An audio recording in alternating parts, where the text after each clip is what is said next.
हे everyone good morning. So आज हूँ Sunday. चलतु संडे में कौन कौन कली कुआड़े कुआड़े गली आपण मान सहित सेयार करी।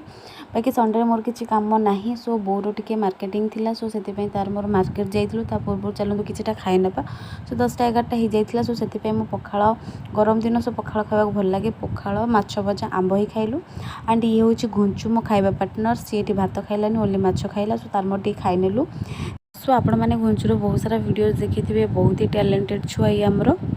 देन चलो टी रेडी हो मार्केट जावा पूर्व मुझे लगे नीचे टोनर को सनस्क्रीन। बाकी जिते भी आपण मैंने बाहर को जाऊँ सनस्क्रीन अप्लाई करने को जमी न भूलु। तो फाइनाली आम पहुँची गलु मार्केट रे। एठी बहुत मोपाई देखुची कुर्ती। बाकी मत किटा भी पसंद आसलानी। सो मुझे भी मोपाई आनी बहुत आपाई शॉपिंग करला। आउ किसी ज्वेलरी मत किणवार सो किणला। यहाँ हूँ मोर आउटलुक आउ भाव में बुलाबुली करनेलु। And please subscribe to my channel. Thank you.